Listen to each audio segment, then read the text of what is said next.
अस्सलाम वालेकुम students, I hope you all are fine, happy and healthy student. आज हमने अलाइनमेंट के बारे में पढ़ना है।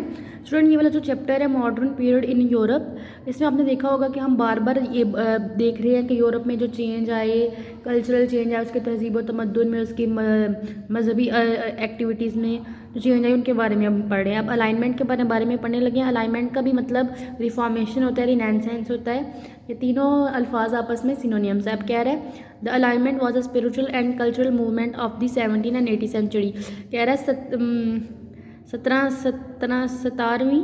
सत्रहवीं और 18वीं सदी के दौरान जो मूवमेंट कहते हैं चेंज को, मजहबी लिहाज से, रूहानी लिहाज से, कल्चरल लिहाज से जो चेंज आए से अलाइनमेंट कहते हैं।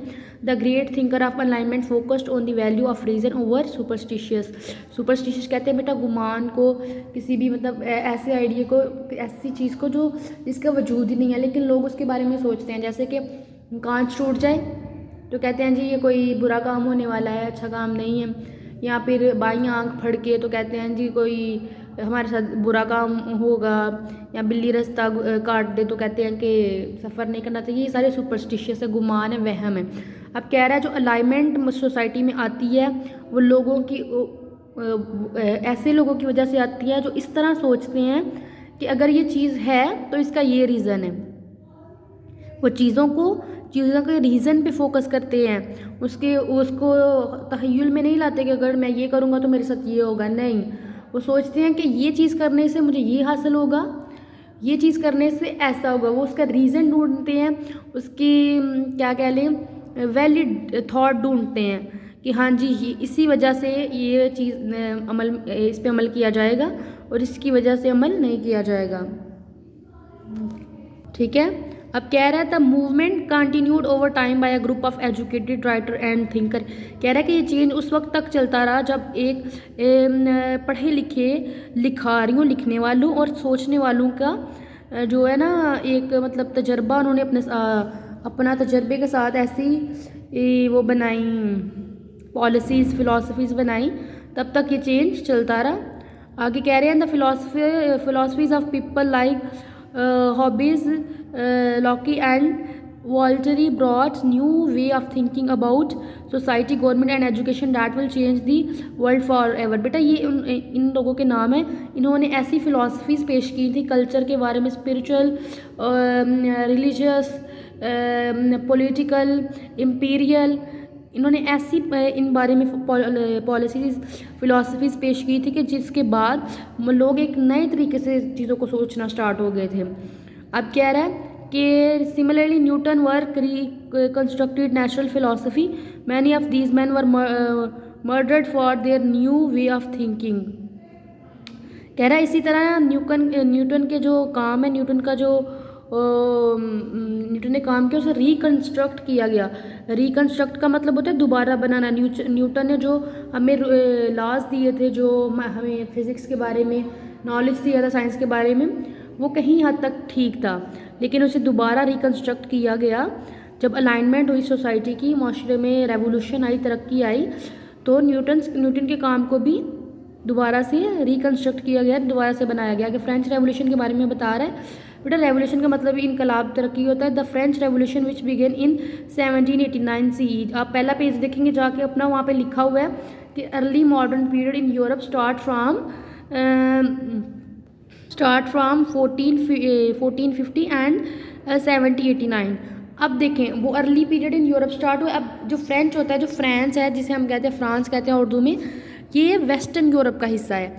अब यहाँ पे इसके कल्चर में, इसके रिलीजियस एक्टिविटीज़ में चेंज कब आना स्टार्ट हुआ? 1789 में।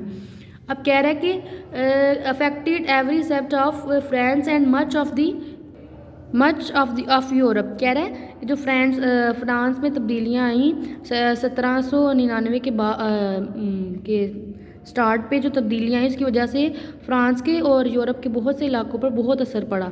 Therefore it is called the start of modern era. यार इसीलिए इसे हम कहते हैं कि यहाँ से 1779 के बाद जो है ना, जो हमारा स्टार्ट हुआ है दौर, वो सबसे ज़्यादा मॉडर्न था। The revolution began with the financial crisis and monarchy that had overtaxed and overburdened its people.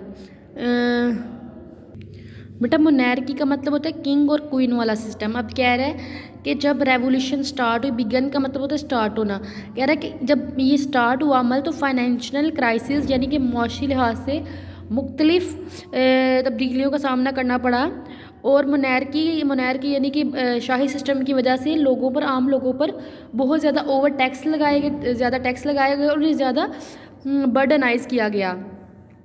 इसके अलावा कह रहा है आगे कह रहा है देखें, the initial revolt was just the beginning of the cause beginning of chores that would rip France and challenges every tradition and custom of the government।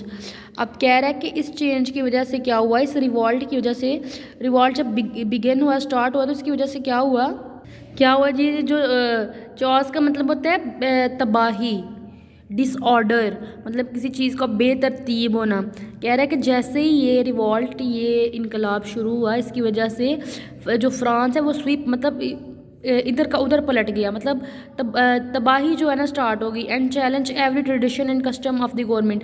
कह रहा है कि अब हर एक अब ये चैलेंज था फ्रांस की गवर्नमेंट के लिए कि वो कैसे अपने कल्चर और ट्रेडिशन को मेंटेन रखें। ठीक है, ये जब फ्रांस में जो वेस्टर्न यूरोप है उसमें जब रेवोल्यूशन स्टार्ट हुई, ये देखें पिक में भी आप देख सकते हैं कि ये हड़बड़ी का आलम है, ये ना कियास है, एक मतलब तबाही की तरह लोग आपस में झगड़ रहे हैं और मुख्तलिफ तरह के ना डिज़ास्टर आए, ये उन्होंने दिखाया हुआ है। अब देखें, in the end the French revolution was not without its consequences, chief among them was the rise of Napoleon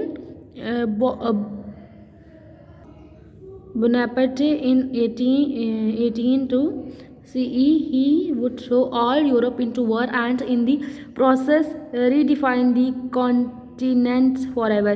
कह रहा है कि आखिर में जो फ्रांस में जो रेवोल्यूशन आई थी उसका नतीजा ये हुआ कि नपोलियन जो है, नपोलियन वहाँ का चीफ बना, जिसकी वजह से यूरोप सारा जो है ना वॉर्स में, जंगों में धंस गया, मतलब जंगों का शिकार हुआ। नेपोलियन जो कि वहाँ का चीफ बना, उसकी वजह से 1802 के बाद जंगों का आगाज़ हुआ। आगे जो रशियन रेवोल्यूशन है, आज हमने फ्रेंच रेवोल्यूशन पढ़ी है, आगे रशियन रेवोल्यूशन के बारे में इंशाल्लाह मैं आपको कल बताऊंगी।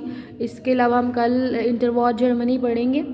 आज के जो दो हमने टॉपिक पढ़े हैं, अलाइनमेंट और ये फ्रेंच रेवोल्यूशन, ये आपने अच्छे से इन्हें देखना है, सुनना है लेक्चर को। ओके इंशाल्लाह बाकी कल करेंगे। टेक केयर, अल्लाह हाफिज़।